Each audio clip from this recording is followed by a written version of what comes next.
DNC honors the Bartlett women. Well, I assume you're talking about my daughters and my mother-in-law, because if the DNC's honoring my husband's skanky ex-girlfriends, No. No, you're honoring the great work done by so many women during Jed's first term.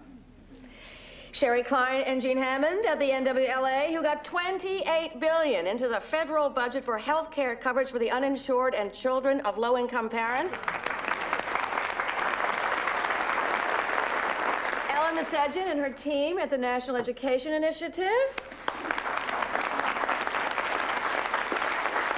Rachel Warren and the Child Care Tax Incentive Program. Elizabeth Lowell and the Women's Health Coalition.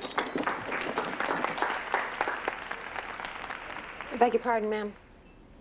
And Amy Gardner, who's had 7 jobs in 3 years. On behalf of the DNC, on behalf of the White House, on behalf of the President, I thank you very much. And let's send Sam Seaborn to Congress. Thank you.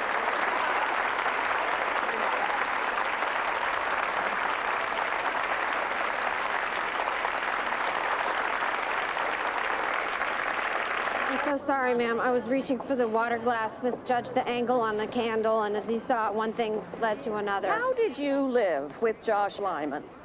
I'm sorry? How did you live with him? He beat Max out of the $12 million earmarked for vaccine education. And when I said I wanted the $12 million, he said, so did I. And at the end of the prize fight, you look at the guy who's dancing around, and that's who won? So I want to know how you live with him. We never technically lived together, which was the subject of many. Don't you want to kill him when he says things like that? My problem is I want to jump him when he says things like that. Where'd you get your mouth? Brown and then Yale Law School. Oh, God. Lana Waterman's about to zats me on fair pay. Save me, would you? You want me to? Please.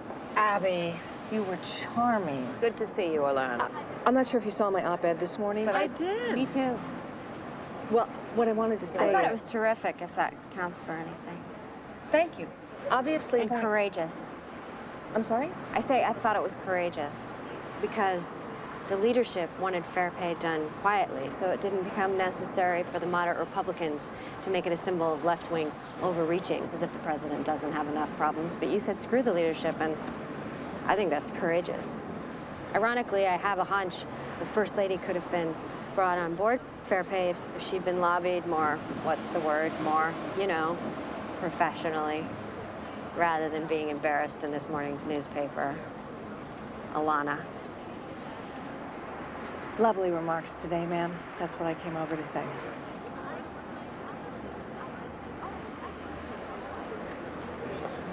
You said save me. I meant to walk me to the other side of the room or something. Oh,